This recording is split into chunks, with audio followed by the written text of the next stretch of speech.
Amtala ring road ঘিরে বিকেল বেলায় অনেক মানুষের ভিড়, একাধিক ফুড স্টল রাস্তার দুপাশে। এরই মধ্যে একটি আখের রসের দোকান।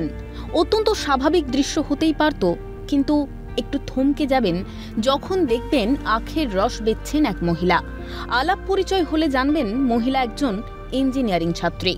আখের রস বিক্রি করে নিজের পড়াশোনার খরচ যোগাচ্ছেন, পাশাপাশি নিজের ব্র্যান্ড জিব সিপকে পরিচিত করার লড়াই চালাচ্ছেন। ইঞ্জিনিয়ার হয়ে আখের রস বিক্রি করছেন।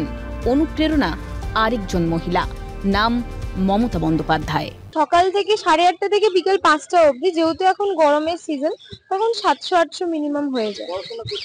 হ্যাঁ, বাড়িতে গিয়ে পড়াশোনা করি।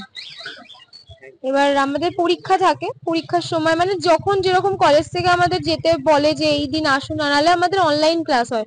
বিকেলের পর থেকে আমাদের অনলাইন ক্লাস হয়। মানে মানুষ ডাবটাকে বেশি প্রেফার করে, কারণ কি ডাবটা কাটা থাকে না, হাইজিনিক ওয়েতে। কিন্তু আখের রসটা কি হয়, ওই ছাড়িয়ে লাল কাপড় দিয়ে কন্টিনিউয়াস নোংরা, মানে কোনো খাবার জল যে ইউজ করে সেরকম না, মানে এমনি কলের জল ইউজ করে। তো সেই কারণে দেখে এটা মনে হলো যে একটা হাইজিনিক ওয়েতে যদি আখের রস বিক্রি করা যায়। আর এমনি বড় বড় শপিং মলগুলোতে এরকম ভাবেই বিক্রি হয়, তো শপিং মলে তো সবার পক্ষে যাওয়া সম্ভব নয়। যদি আমার কাছে এসে কোনো মানে সাধারণ মানুষ যদি উপকার পায়, সেই কারণে এটা স্টার্ট করা। আখের রসের সঙ্গে আম কিংবা পাইনাপেলের পাল্প মিশিয়ে তৈরি করছেন স্বাদের নতুন ফিউশন। গরমকালে আখের রসের কোনো বিকল্প নেই। স্টলে বিস্তারিতভাবে লিখে রেখেছেন আখের রসের উপকারিতা। বর্তমানে প্রতিদিন বিক্রি হচ্ছে প্রায় 700 থেকে 800 টাকার মতো। আগামীতে চাকরি করতে চান না সুস্মিতা।